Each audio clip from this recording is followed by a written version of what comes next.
O Genri 20 yildan so'ng hikoyasi. Politsiyachi posbon ko'chadan vajohat bilan o'tib borardi. U yakkam-dukkam uchrayotgan yo'lovchilarni hayratga solish uchun ataylab vajohatli ko'rinayotgandir. Balki bu unga odat bo'lib qolgandir. Havo nam, hali soat kechki 10 bo'lib ulgurmagan esa-da, qattiq esayotgan shamoldan yomg'ir hidi kelardi. Ko'chalar deyarli bo'm-bo'sh edi.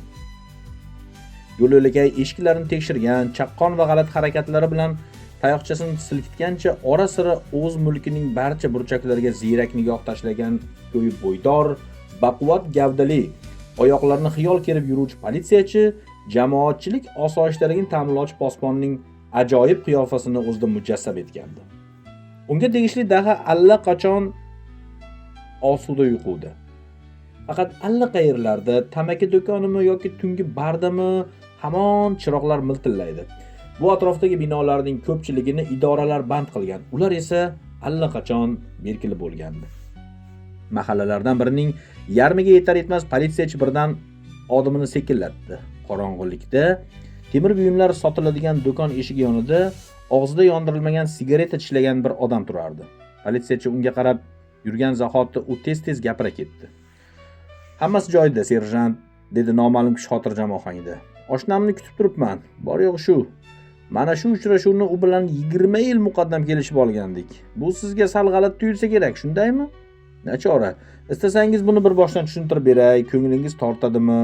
Hozir mana bu do'kon turgan joyda ilgari ota Jo Bredi restorani bo'lguvchi edi. 5 yil oldin", dedi politsiyachi. "O'sha uyni buzib tashlashgandi." Notanish kishi gugurtni chirt etib yoqib sigareta tutatdi. Gugurt alangasida uning yuzi, chorburchak jag'i, o'tkir ko'zlari va o'ng qoshi yonidagi kichkina oq chandiq ko'rindi. Yupqa bo'yinbog'dagi yirik olmos ko'zli to'g'nog'i charaqlab ketdi.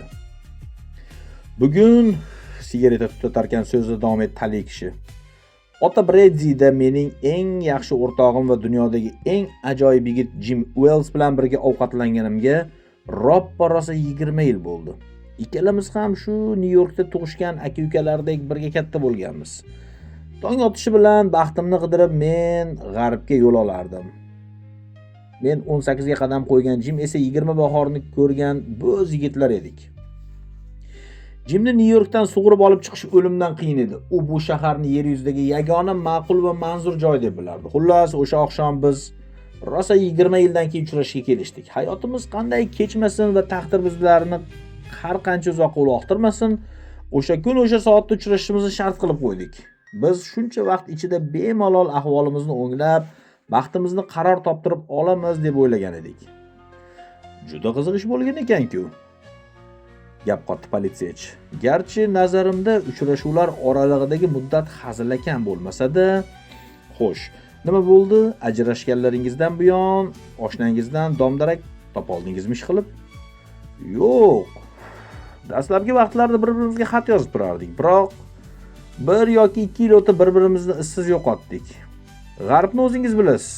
O'ziga yetgancha keng yurt. Mening esa unda bormagan joyim qolmadi. Ammo bir narsaga imonim komil edi. Agar o'lib ketmagan bo'lsa, Jimmy shartlashgan joyga albatta keladi.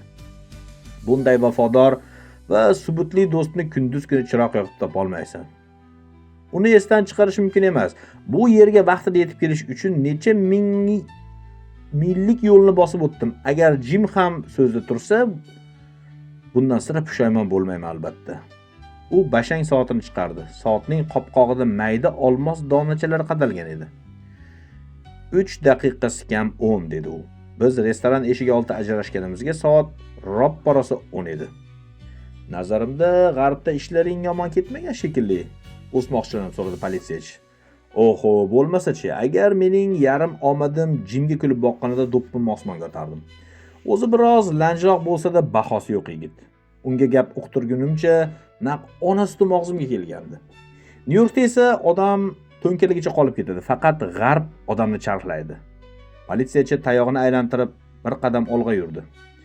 Bo'pti, men boray, ish qilib do'stingiz aytilgan vaqtga kelsin-da. Juda soniyama-soniya aniq kelishini talab qilmasiz undan. Albatta, ko'pi bilan yarim soat kutaman. Agar joni omon bo'lsa shu paytgacha albatta yetib kelish kerak edi. Yaxshi boring, serjant. Sir, tuningiz xayrli bo'lsin. Politsiyachi eshiklarini yo'l-yo'lakay ko'zdan kechirgancha kelgan yo'lda davom etdi.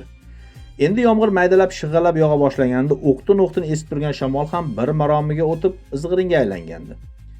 Yoqalarini ko'tarib bir qo'lini cho'ntakka suqib olgan siyrak yo'lovchilar ma'yus holda ovoz chiqarmay shoshib o'tib ketishardi.